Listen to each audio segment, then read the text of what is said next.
آپ کا ایک خاص لباس ہے، گہرے براؤن رنگ کی پگڑی، سفید لباس، کیا اس میں کوئی حکمت ہے؟ سادگی تو ہے نا جی، اس میں تو کوئی مانے گا نا ہماری سادگی کہ ہمارے کپڑے بھی مہنگے نہیں ہیں، ہماری روٹی بھی مہنگی نہیں ہے، ہماری رہائش بھی مہنگی نہیں ہے، ہماری گاڑی بھی مہنگی نہیں ہے، ہمارا ملنا بھی 10-12 سیکٹریوں سے گزر کر آنا یہ بھی نہیں ہے، اور میں تو ایک عام بندہ بھی آ جائے تو میں اس کو مل لیتا ہوں، اور کوئی کہے جی میرے ابا جی فوت ہو گئے تو آپ نے 40ویں پر آنا ہے، تو میری سائیکل بھی نہ جا سکتی ہو تو لڑکے اٹھا کر بھی اس گلی میں مجھے لے جاتے ہیں، لو جی یہاں 10 منٹ آپ تقریر کریں تو میں وہاں بھی پہنچ جاتا ہوں، اور بغیر پروٹوکول اور بغیر سیکورٹی کے۔ سوچتے تو ہوں گے کروڑوں ووٹ مل جائیں، وزیر اعظم بن جائیں تو پہلا کام کیا کریں گے؟ پہلی بات تو یہ ہے کہ میں وزیر اعظم کبھی بھی نہیں بنوں گا، نہ صدر بنوں گا، یہ پکی بات ہے۔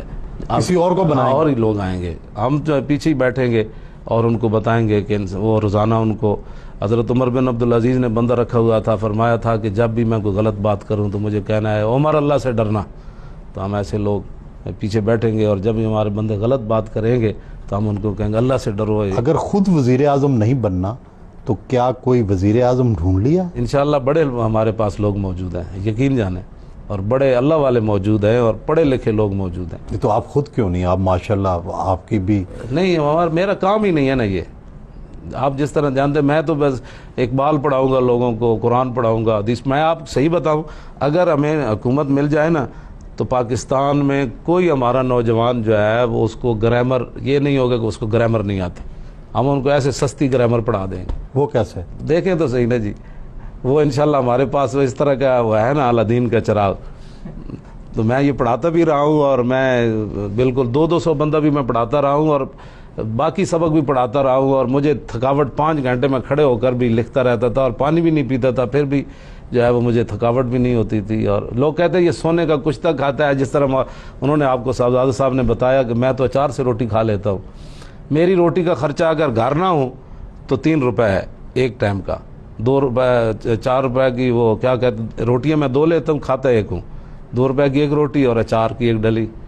تو اتنا سستا کوئی لیڈر ہے پاکستان میں جس کی روٹی کا خرچہ 6 روپے یومیہ ہو؟ علامہ صاحب یہ فرمائیں کہ عام طور پہ تاثر ہمارے جو لوگوں میں ہے کہ جو علماء حضرات ہیں، جو مولوی حضرات ہیں، یہ بڑے شدت پسند ہیں، جہاں ان کی دنیا میں حکومت آئی ہے ماضی میں یا آئے گی وہاں پابندیاں لگا دیتے ہیں معاشروں پر، اور خواتین کو سب کو پردے کروا دیں گے، سب کے لیے مسجد جانا لازم کر دیں گے۔ تو آپ کس طرح کی اسلامی ریاست دیکھتے ہیں؟ ماضی میں مثلا کہاں عورتوں پر کرسچینز میں پیورٹن کی گورنمنٹ آئی، وہ پھر وہ ان کی بات کریں نا، ہماری تو عمر ایران کے اندر انقلاب آیا، تو ایران میں اب بھی وہ عورتیں جو ہیں وہ کہاں جاتی ہیں، وہ ان کا سارا معاملے بازاروں میں جاتی ہیں، وہ ان کی ملازمتیں کرتی ہیں، سارے ڈرائیونگ کرتی ہیں، کہاں ایسے یہ تصور غلط ہے۔ سعودی عرب میں تھا، سعودی عرب میں مولوی تھوڑے آئے تھے، وہ تو ایک شاہی خاندان آیا تھا جس نے، اسلام میں تو شہنشاہیت کا تصور ہی نہیں تھا۔ اسلام میں جمہوریت کا تصور ہے کیا؟ نہیں، اسلام میں جمہوریت کا تصور نہیں ہے۔ جمہوریت کے لیے ہم اس لیے آئے ہیں کہ جمہوریت کو اعلیٰ بنائیں، اسلام کو تخت پر لانے کے لیے۔ تو کیا آپ ایک دفعہ برسر اقتدار آ گئے تو اس کے بعد اسلامی نظام قائم ہو جائے گا؟ کیا اس کے بعد بھی الیکشن ہوں گے یا نہیں؟ کیوں نہیں ہوں گے الیکشن؟ یہ بالکل تاثر چھوڑ دیں، انشاءاللہ قوم خود چاہے گی کہ جناب جس طرح مدائن سے صحابہ نکل رہے تھے، عیسائی فوجیں آ رہی تھیں نا، تو عیسائی ایسے دامن پکڑ کر کھڑے تھے، یا اللہ ان فرشتوں کو پھر واپس لا، یہ کیسے لوگ واپس جا رہے ہیں، حالانکہ ان کے ہم مذہب آ رہے تھے۔ تو ہم اس طرح کا نظام لے آئیں گے کہ جس نظام کے اندر یہ تو ان کی حکومت آئی نا، اگر ہماری پتہ چلتا نا ہماری ہے تو اس وقت سے جھگیاں شگیاں ختم ہو چکی ہوتی، ان کو اچھے طریقے سے ہم نے روٹی پانی دینا شروع کر دینا تھا۔ عیاشی جب کرنی کسی نے نہیں ہے، فرض کریں اس بار ہی آپ کی حکومت آ جاتی تو کیا آپ کے پاس ایسی سوچ اور انتظامات ہیں کہ آپ ملک کو تبدیل کر سکتے ہیں؟ میں کہتا ہوں جی جس دن عمر بن عبدالعزیز نے صرف مسجد میں خطبہ دیا تھا نا، گھر جاتے ہوئے آدھا اسلام نافذ ہو چکا تھا۔ اسلام نافذ ہوتا ہے اپنے آپ پر، پہلے آپ نے کہا کہ آج کے بعد عمر بن عبدالعزیز کے تمام بیوی کی جائیداد جو ہے وہ قوم کے خزانے میں جمع، ورنہ بیوی کو طلاق۔ تو بھاگ عمر رکھنا ہے یا پیسے رکھنے ہیں؟ اس نے کہا نہیں عمر رکھنا ہے۔ تو پھر ارب پتی لوگ صبح تک جو ہے نا فٹ پاتھوں پر سوئے ہوئے تھے کہ آج عمر بن عبدالعزیز آ گیا۔ وہ تو دور نہیں آ سکتا، لیکن تبدیلی ایک دن میں ضرور آئے گی کہ لوگ دیکھیں گے عیاشیاں ختم ہو جائیں گی۔ اور کیا کیا کریں گے؟ جب عیاشیاں ختم ہو جائیں، قوم کے خزانے پر بوجھ ختم ہو جائے گا، اور اتنا بڑا جناب کسی کی 10 لاکھ تنخواہ اور کسی کی 10,000 تنخواہ، سب کی برابر ہوگی؟ نہیں برابر نہیں ہوگی، وہ تو بدر صحابہ بدر کے برابر تو باقی صحابہ نہیں تھے نا، ہوگی لیکن اتنا نہیں ہوگا کہ ایک آدمی بھیک مانگتا رہے ساری زندگی اور دوسرا جو ہے وہ محلات ہی بناتا رہے اور یورپ میں بھی جا کر مال خرید لے اور یہاں تھر کے بچوں کو دودھ بھی نہ ملے، اور عورتیں اپنے بچے لے کر چوک میں کھڑی ہو جائیں، کرایہ نہیں ادا کر سکتی، یہ بچے برائے فروخت ہے، اور نہروں کے اندر اپنے بچوں سمیت چھلانگ لگا دے اپنے بچوں کو۔ میں تو تصور کر کے کانپتا ہوں وہ بچیاں جن کو ماؤں نے ذبح کیا، قیامت والے دن وہ حضور کے سامنے پیش ہوں گی، حضور آپ نے تو سیر ہو کر روٹی بھی نہیں کھائی، تو مجھے بتائیں میری ماں نے کیوں ذبح کیا تھا؟ اس کا امت کے پاس کوئی جواب نہیں ہے، جو 20 40 ہزار کی روٹیاں کھاتے ہیں پی سی میں، اور ان کو یہ بھی نہیں پتا کہ یہ جھگی والے، ان کو بھی تو آخر حق بنتا ہے، صاف پانی ان کو نہیں ضرورت، ہمیں جراثیم لگتے ہیں تو ان کو نہیں لگتے۔ یہ جھوٹ بولتے ہیں تبدیلی کی۔ عمران تبدیلی اگر چاہتا نا تو پہلے دن ہی آتے ہوئے کہتا جی آج کے بعد بنی گالا والا محل جو ہے وہ میں بیچ رہا ہوں اور یہ سارے غریبوں پر تقسیم کر دیا، جھگیوں کو سب سے پہلے میں اپنا محل دیتا ہوں۔ تو کیا تبدیلی؟ سوا تبدیلی اس نے لانی ہے، اس نے کچھ بھی نہیں کرنا، اس نے مزید جو ہے وہ عیاش لوگ اور قریب کرنے ہیں اور عیاشوں کو اور آگے بڑھانا ہے۔ میں آپ کو سچی بات بتا رہا ہوں، جہانگیر ترین کا جہاز پھر رہا ہے بندے خریدنے کے لیے، جب آپ نے پہلے دن سے یہ کام شروع کر دیا، کیا آپ نے تبدیلی لائی ہے؟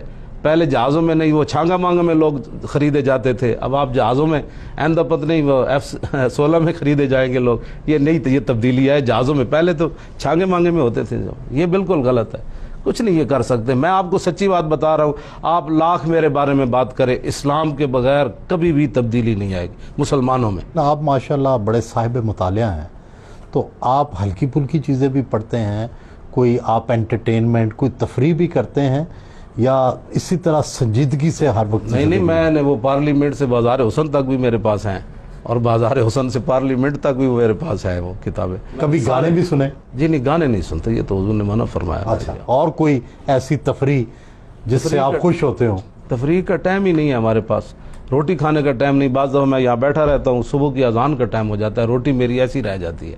اب میں لوگوں کو کیسے کہوں کہ اٹھ جاؤ؟ کوئی کہتا ہے جی میں لئے سے آیا ہوں، کوئی کہتا ہے میں پنڈی سے آیا ہوں، تو میں نے کہا یہ کیا سوچیں گے کہ مولانا روٹی کے لیے ہمیں چھوڑ کر چلے گئے۔ آپ کیا سمجھتے ہیں کہ کتنے عرصے میں آپ اپنا مقصد جو ہے وہ حاصل کر لیں گے، اقتدار اور اسلام جو ہے وہ نافذ ہو جائے گا پاکستان میں؟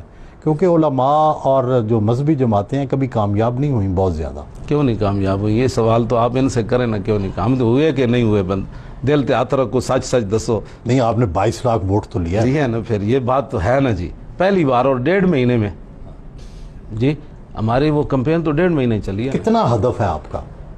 ہمارا ہدف تو یہی ہے کہ حضور کے سارے غلام پاکستان جن مقاصد کے لیے بنا ہے اس مقصد پر آ کتنے جائے۔ عرصے میں ہو جائے گا؟ اس دفعہ کافی قریب ہم پہنچ گئے تھے، اگر ڈاکہ نہ پڑتا تو۔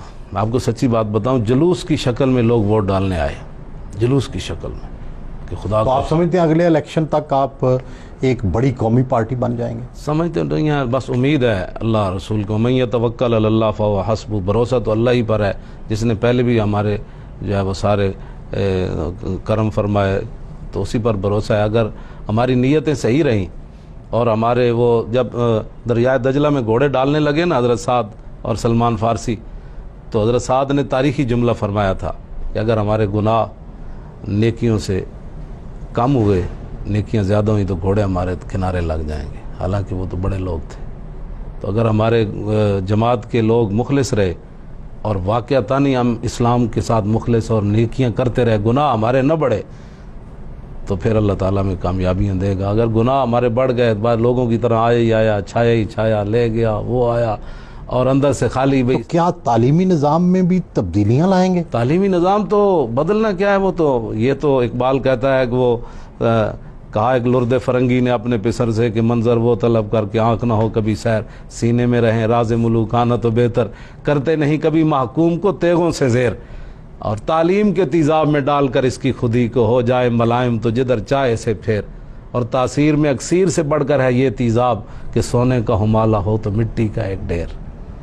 تو تعلیم تو اقبال بھی کہہ گیا کہ یہ ہمیں پڑھائی جا رہی ہے نا، سونے کا مسلمان ہمالہ ہونا، وہ تعلیم پڑھنے کے بعد خود بیٹھ کر کہتا ہے آہو میرے خیال میں اسلام کا یہ مسئلہ جو ہے نا یہ ایسے ہونا چاہیے تھا، وہ سونے کا پہاڑ وہ تعلیم مٹی بن گیا ہے۔ تو تعلیمی نظام تو انشاءاللہ خود ہی بدلا جائے گا۔ جب مسلمان یہ نہیں کہ ہم ختم کر دیں کہ ہمارے بچے بڑے بڑے اعلیٰ عہدوں پر جائیں، دنیا کی تعلیم پڑھیں،